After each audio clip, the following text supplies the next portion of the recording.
जय हिंद विद्यार्थियों, क्या हाल चाल? सब बढ़िया। आज की क्लास प्रारंभ करते हैं। आज की क्लास बहुत बेहतरीन सी होने वाली है। पिछली क्लास में मैंने आपको महत्वपूर्ण तरीके से विभिन्न प्रकार की बीमारियों के बारे में बताने का कार्य किया था, जो कि आपके जीवन के लिए तथा आपके एग्जाम के लिए अति महत्वपूर्ण होने का कार्य करती हैं। उसके बाद आज हम चलने वाले हैं आगे। आगे की क्लास में अब भैया बीमारियां तो हो गई, लेकिन बीमारियों के बाद अगर हमें दवा का पता ना हो तो बीमारियों को जानने का क्या फ़ायदा है ना। तो उसकी हम थोड़ी सी दवाओं के बारे में, जो नॉर्मल सी बीमारियां होती हैं वह किस प्रकार की दवाओं का यूज़ करके हम सही हो सकते हैं, उसके बारे में आज मैं बताने का कार्य करूंगा, जो कि आपके जीवन के लिए तथा आपके एग्जाम के लिए अति महत्वपूर्ण होने का कार्य करेगा। चलते हैं आज की क्लास की ओर, क्योंकि आज की क्लास बहुत बेहतरीन, गजब और लाजवाब होने का कार्य करेगी। आप देखिएगा विभिन्न प्रकार की क्या जानकारियां आपको देखने को मिलती हैं। याद रखिएगा कि आज अगर कर्म करोगे तो ऐसे ही कहना है कि कर्म तुम्हारा कल होगा, और कर्म अगर सच्चाई है तो कर्म कहाँ निष्फल होगा। हर एक संकट का हल होगा, आज नहीं तो कल होगा। लोहा जितना तपता है उतनी ही ताकत भरता है, सोने को जितनी आग लगे वो उतना पिखर निखरता है, हीरे में जितनी धार लगे वो उतना खूब चमकता है, और मिट्टी का बर्तन पकता है तब धुन पर खूब खनकता है ना। और सूरज जैसा बनना है तो सूरज जितना जलना होगा, और नदियों सा आदर पाना है तो पर्वत छोड़ निकलना होगा। और साहब हम तो आदम के बेटे हैं, क्यों सोचें राह सरल होगा। वक्त लगेगा पर संघर्ष जरूर सफल होगा, हर एक संकट का हल होगा, आज नहीं तो कल होगा। चलते हैं बेहतरीन सी पंक्तियों के साथ। इतना मोटिवेट मैं आपको करना चाहता हूं जिससे कोई जब आप क्लास में पढ़े ना तो एकदम मोटिवेट हो जाओ, और नहीं इस बार एग्जाम को बिल्कुल क्लियर करके ही छोड़ेंगे। क्योंकि मेरा मानना है, आपको बता दें, बहुत बेहतरीन बेहतरीन टीचरों की टीम आने वाली है विद्यार्थियों। आप देखिए दिन पे दिन आपके लिए इतने ज़्यादा बड़े बड़े सरप्राइज मैंने रखे हुए हैं ना, आप लोगों का दिल खुश हो जाएगा। अभी मेरा जन्मदिन आ रहा है ना, जन्मदिन के अवसर पर एक बेहतरीन टीचरों से मैं आपको मिलाने का कार्य करूंगा, जो सच में आपकी तैयारी में एक नई धार देने का कार्य करेंगी, जो कि बेहतरीन, गजब और लाजवाब होंगे। दोनों टीचर आपके सामने होंगे। आप देखिएगा दोनों टीचर एक्सपीरियंस वाले टीचर हैं, और अपने अपने फील्ड में बहुत बड़े माहिर हैं, बिल्कुल अपर लेवल के हैं। आपके साथ कंटेंट में कोई भी कॉम्प्रोमाइज़ नहीं किया जाएगा। जो भी कंटेंट यहाँ पर पढ़ाया जाएगा वो आपको बहुत बेहतरीन तरीके से समझ में भी आएगा और आपके एग्जाम में भी आएगा। क्योंकि मुझे, आप लोगों को पता, हमें पढ़ाना वो है जो एग्जाम में आता है। आपको उस सब्जेक्ट का मास्टर तो बनना नहीं है ना, टीचर तो बनना नहीं है। आपका मोटिव जॉब पाना है, तो आपको बेहतरीन तरीके की जॉब की गारंटी सिर्फ फ्यूचर एकेडमी XYZ के माध्यम से मैं देने का कार्य करूंगा। क्योंकि मुझे ये फ्यूचर एकेडमी XYZ जो ये क्या है, ये एक प्लेटफॉर्म नहीं है, परिवार है। क्या आप अपना ये परिवार है, अपन लोगों का एक बेहतरीन सा परिवार है, और इसको बेहतरीन तरीके से सजाने का कार्य करना है। चलते हैं आज के टॉपिक पर। कितना गजब का होगा आज का टॉपिक, समझिए। अगर हम बात करें वैसी बीमारियां जो किसी पोषक पदार्थ, क्या वैसी वैसी बीमारियां जो जो किसी पोषक पदार्थों की कमी से होती हैं, किसी पोषक पदार्थ की कमी से होती हैं, उनको क्या बोलते हैं? डिफियंसी से डिसीज डिसीज बीमारी कहने का कार्य करती है। मतलब किसी चीज़ की कमी से, यानी हमें प्रमुख आहार ना मिलने से कुपोषण जैसी समस्या हो जाती हैं। कुपोषण होते कहते हैं, आपने देखा नहीं होगा, कुपोषण की शिकार वाले व्यक्ति को अगर आप देखेंगे, गूगल पर जाकर देखेंगे कुपोषण, तो आपको देखेंगे इतना दुबला पतला व्यक्ति, कोई लड़का दिखेगा, छोटे छोटे बच्चे देखेंगे इतने दुबले पत्ते की, उनकी पसोलियाँ मसोलियाँ सब दिख रही हैं, उनकी पसोलियाँ गिन लो तुम। वो कुपोषण के शिकार होते हैं। उन्हें कहीं ना कहीं अच्छा खान पान नहीं मिला होता है, जिससे कि उनके जीवन में कष्ट उत्पन्न हो जाता है। और ये कुपोषण पता सही भी नहीं होता यार। समस्या तो बहुत कम चांसेस हैं कि सही हो जाए। देखो, अगर वो गरीब है तभी तो उसको कुपोषण हुआ है। अगर उसके पास बेहतरीन सा खाना होता, सब कुछ बढ़िया चीजें होती हैं, अच्छा खाता, तो कुपोषण ही क्यों होता उसको। और एक गरीब आदमी जो होता है, अगर उसको कुपोषण है तो इसका मतलब ये है कि वो गरीब है, उसके पास पैसा नहीं है इतना भी कि वो अपने बच्चों का पालन पोषण बेहतरीन तरीके से कर सके। और उसका इलाज कहाँ कराएगा जब उसको खाने को नहीं है, तो इलाज कैसे कराएगा यार। आपको बता दें 1947 की बात करें, उसके बाद 1948 1949 की लगभग की बात करें, तो भारत में भी एक ऐसा दौर था कि यहाँ पर बच्चे जो है ना, भूखमरी से मरने का कार्य हुआ। ऐसा था कि राशन भारत में 2 से 3 दिन का राशन बचा हुआ था भारत में। नेहरू जी, सब लोगों की मीटिंग हुई, बैठे, उन्होंने निर्णय लिया कि भैया जी आज से एक टाइम का खाना खाना है सभी को, जिससे कि हम इस दुख भरी घड़ी से लड़ने का कार्य कर सकें और इस मुसीबत से बाहर निकल सकें। सभी लोगों ने, भारत के सभी वासियों ने क्या बोलते हैं, अपने प्रधानमंत्री जी का पूरा सपोर्ट किया। और आज उसके बाद आपको बता दें, हरित क्रांति वहीं से हुई, जय जवान जय किसान का नारा वहीं से प्रकट हुआ। और भारत आज आपको बता दें, विदेशों में भी अपना गेहूं को सप्लाई किया जाता है, बाहर भी अपना गेहूं जाता है, बाहर अन्न को हम सप्लाई करने का कार्य करते हैं। एक टाइम वक्त वो था जब कोई हमें देने को नहीं था, आज हम लोगों को दे रहे हैं। तो सिर्फ इसका एकमात्र कारण यह है कि हम कहती नहीं है, अगर एक लकड़ी होगी सिंगल, उसको तोड़ेंगे तो टूट जाएगी, लेकिन अगर यह इसी जैसी 10 लकड़ियां साथ में होंगी ना, तो इनको तोड़ना आसान नहीं होगा।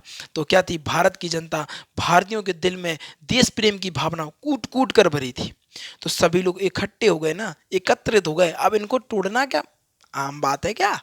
बस फिर तो भैया जय जवान और जय किसान, हरित क्रांति है जैसी विभिन्न प्रकार की क्रांति लाई गई, जिससे भारत में आपको बता दें अन्न गेहूं वगैरह की उपज बहुत बेहतरीन तरीके से बढ़ी। देखो, गेहूं आपको बता दें, अकाल पड़ने का प्रमुख कारण ये रहा कि जब भारत में अंग्रेज गुलाम किए हुए थे भारत को, तो ये क्या करते थे, गांजे की खेती करवाते थे, गांजे की खेती कराते थे।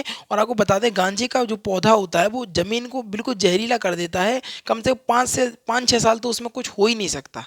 एक बार की खेती में 5 6 साल के लिए खराब हो जाती थी वो जमीन, इतनी ज़्यादा सब बेकार जहरीली हो जाती थी, पूरी मिट्टी, पूरी ज़मीन जहरीली हो जाती थी। तो इस कारण कहीं ना कहीं लेकिन उसमें क्या था, बेनिफिट ज़्यादा था।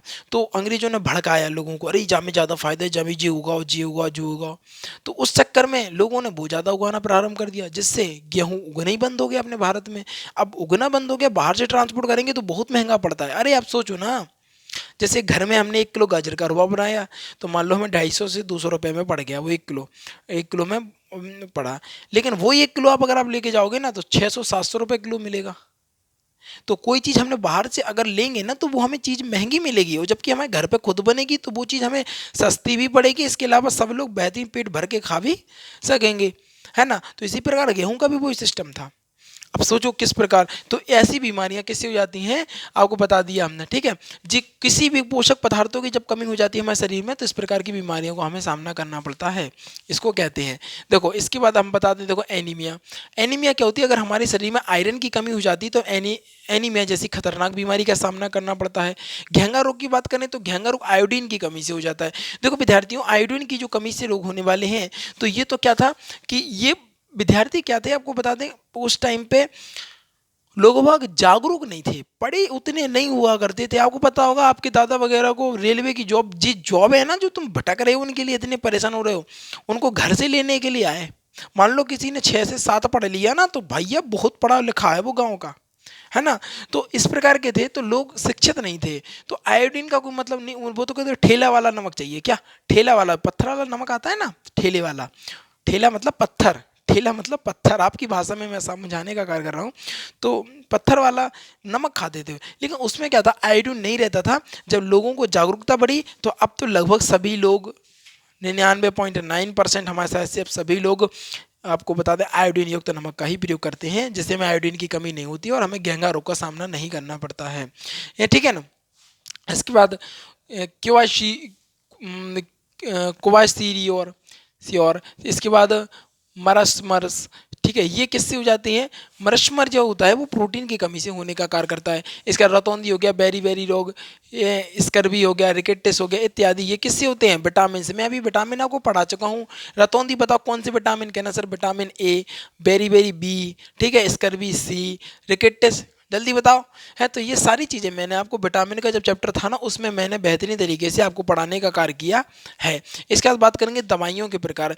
दवाइयाँ जो होती हैं वो शरीर में पहुंचकर WBC को मजबूत करने का कार्य करती हैं, उन बीमारियों से लड़ने के लिए उत्तेजित पैदा करती हैं। देखो, हमारे शरीर में WBC पाई जाती हैं, जो कि हमारी रोग प्रतिरोधक क्षमता पर कहती नहीं है, आपकी रोग प्रतिरोधक क्षमता यानी इम्यूनिटी सिस्टम आपका दमदार रहेगा, तो छोटी मोटी बीमारियां जो होंगी वो आप पे अटैक नहीं कर पाएंगी, आपको बीमार नहीं होने देंगी। जो आपकी WBC की क्या होती है, WBC जो होता है ना, उस पर फाइट करेगा, क्या बीमारी पर बेहतरीन तरीके से फाइट करने का कार्य करेगा और बीमारी को मारने का कार्य करेगा। उसका जो वायरस होता है वो, ये मालूम तो कह रहे हैं, ये देखो ये वायरस है और ये WBC है, नहीं ये वायरस है और ये WBC, क्योंकि लाल है ना, तो ये वायरस रहा और ये WBC रहा। अगर ये सिस्टम मजबूत रहेगा ना तो इससे लड़ने के लिए बेहतरीन तरीके से हावी हो जाएगा, इस पर हावी हो जाएगा, किस पर, वायरस पर हावी हो जाएगा और वायरस को खत्म कर देगा और आपको बीमार नहीं होने देगा।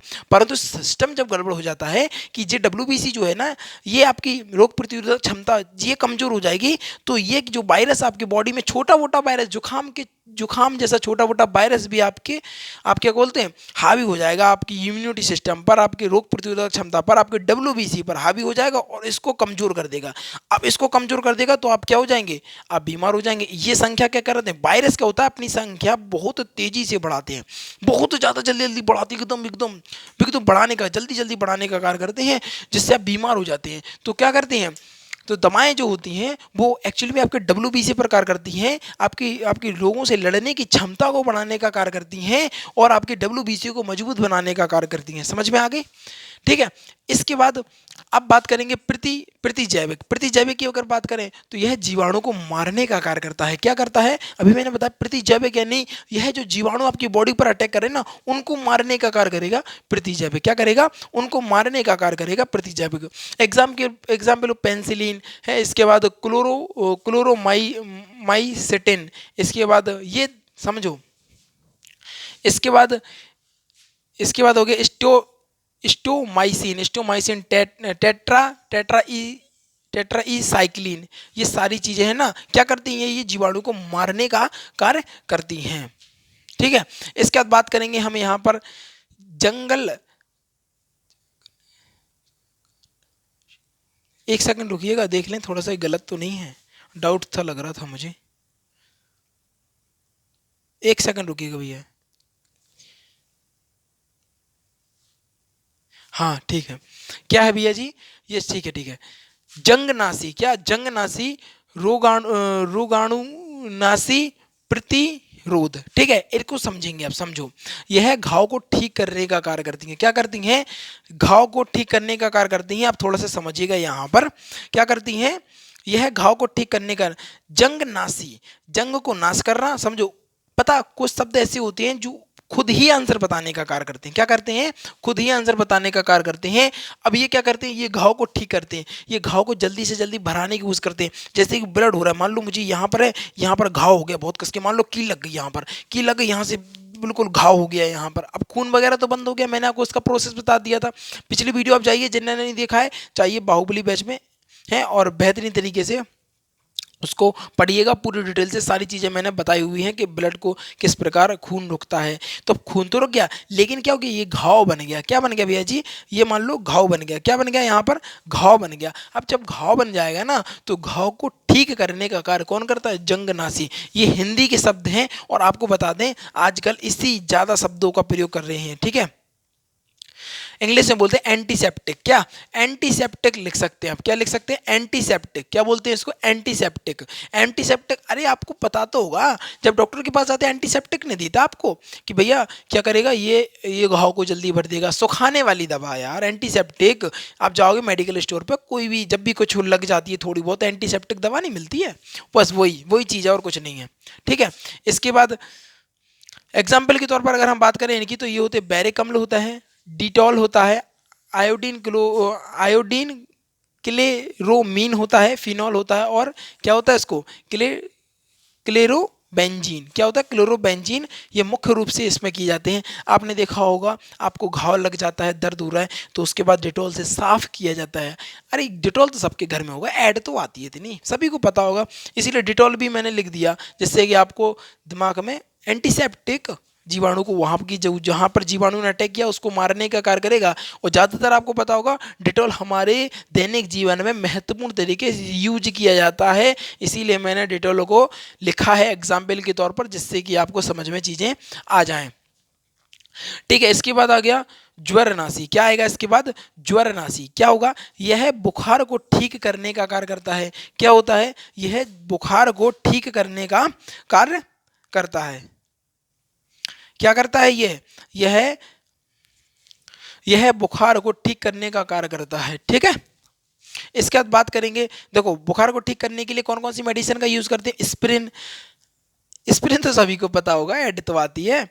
इसके बाद पैरासीटामोल, कौन सी, पैरासीटामोल, क्लेरो और ऑक्सीनॉल, ठीक है ना, पैरासिटामोल, ठीक है, सरपाइसरीन।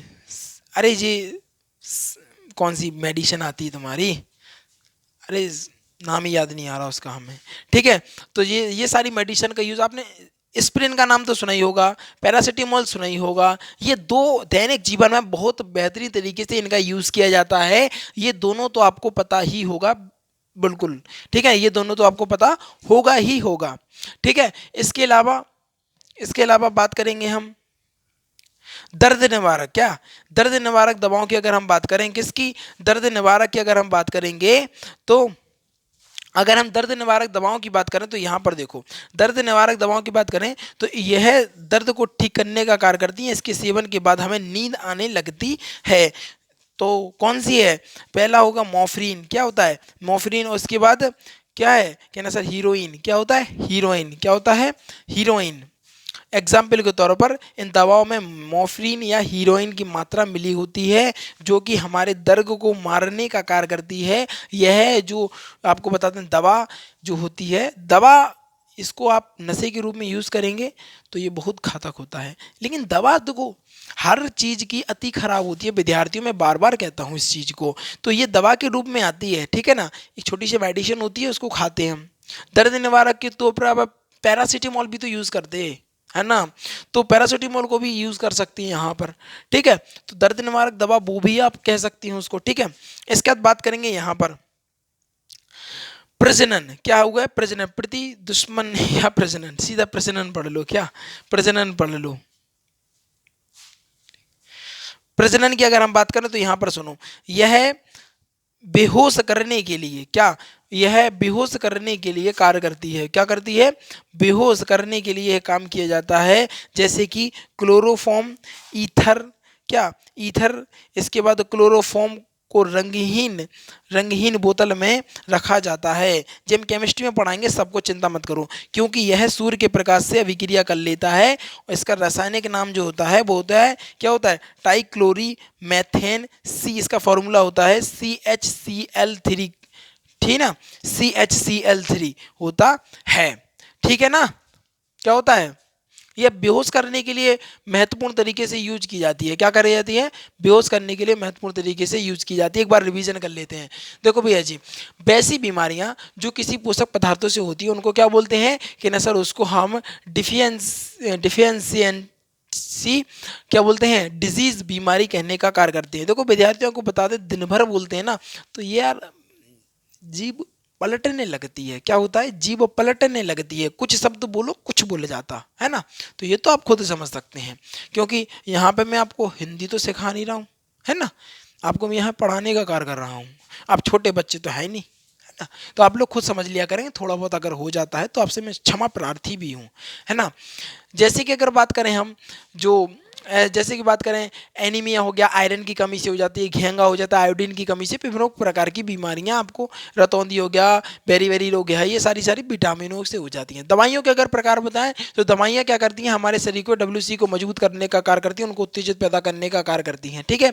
इसके बाद प्रतिजैविक अगर वो बात करें तो यह जीवाणु को, एंटीसेप्टिक, जीवाणु को मारने का कार्य करती हैं, क्या करती हैं, क्या करते हैं, प्रतिजैविक, प्रतिजैविक मतलब क्या होता है, जल्दी बोलो, प्रतिजैविक, ठीक है, एंटीसेप्टिक तो ये होता है। प्रतिजैविक अगर हम बात करें तो यह जीवाणु को मारने का कार्य करती है। इसमें प्रमुख रूप से पेनिसिलिन दी जाती है, मेडिसिन का नाम है भैया जी पेनिसिलिन, पेनिसिलिन क्लोरोमाइसेट्रिन तथा सिस्ट्रोमाइसिन तथा टेट्रा टेट्रा टेट्रा इसाइक्लिन, इसाइक्लिन, ठीक है। इसके बाद आकर आप बताएं, रोग प्रतिरोधक एंटीसेप्टिक के रूप में यूज करो, सीधा घाव को ठीक करने के लिए, बैरिक अम्ल, डेटॉल तो सभी को याद रहता है, ये आयोडीन, क्लोरीन, ठीक है, ये सारी चीजें। और अगर हम बोले क्या बोलते हैं, बुखार को खत्म करने वाली है ज्वारनाशी, देखो ये हिंदी में इंग्लिश में भी लिख दूं, मुझे कोई दिक्कत नहीं है, बस ये कि आजकल एग्जाम में ऐसा पूछा जा रहा है थोड़ा सा घुमा घुमा के, तो इस चक्कर में मैंने लिख दिया, बशर्ते मुझे समस्या कुछ नहीं है, मैं आप कहो तो अगर कहोगे, आपको कमेंट में कहोगे तो मैं इसको इंग्लिश में भी लिख दूंगा, कोई दिक्कत नहीं है। यह बुखार को ठीक करने का कार्य करता है, जैसे एस्पिरिन, पैरासीटामोल, ऑक्सीनॉल, ये विभिन्न प्रकार की दवाइयाँ आपको बताई मैंने, दर्द निवारक दवाइयाँ, ठीक है। तो यह क्या होता है, यह दर्द को ठीक करने का कार्य करता है। ठीक है, इसके सेवन के बाद हमें नींद आने लगती है। एग्जाम्पल के तौर पर मॉर्फिन हो गया, हीरोइन हो गया, ये सारी मेडिसिन